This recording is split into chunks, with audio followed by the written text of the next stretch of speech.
করছে এখানে ঢাকা মেডিকেলের সামনে ফুটপাতের যে দোকানগুলো রয়েছে সেগুলোতে হুট করেই অভিযানের কথা শুনে তড়িঘড়ি করে এখানে যারা দোকানি রয়েছেন, ফুটপাতের দোকানদার রয়েছেন, তারা তাদের মাল সামানা গোছানোর চেষ্টা করছেন। দর্শক, আমরা আপনাদেরকে দেখানোর চেষ্টা করছি ঢাকা মেডিকেলের সামনে যেই ফুটপাত রয়েছে সেই ফুটপাত দখল করে ব্যবসায়ীরা এখানে অনেক দিন যাবৎ ব্যবসা করে আসছেন।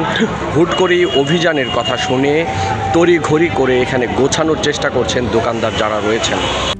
RICL TMX, যুগের পর যুগ স্থাপনা থাকে মজবুত।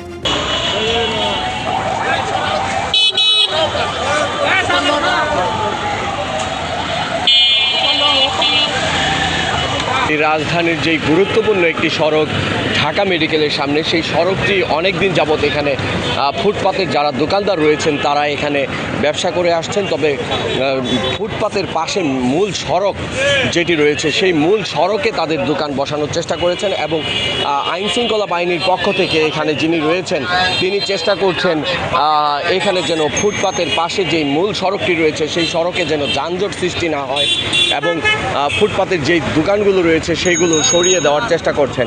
ঢাকা মেডিকেল একটি গুরুত্বপূর্ণ স্থাপনা এবং গুরুত্বপূর্ণ ভবন, যেখানে দেশের বিভিন্ন প্রান্ত থেকে অসংখ্য মানুষজন আসেন চিকিৎসার জন্য।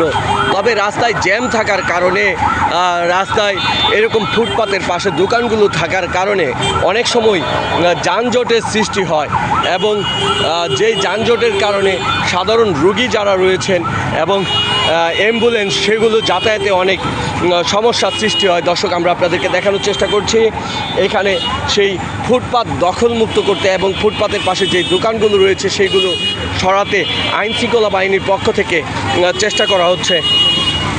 এখানে যিনি দায়িত্বে রয়েছেন তিনি একাই এই চেষ্টা চালিয়ে যাচ্ছেন এবং দোকানদার যারা রয়েছিলেন এই ঢাকা মেডিকেলের সামনে তারা কিন্তু ইতিমধ্যে ফুটপাত থেকে চলে যাচ্ছেন।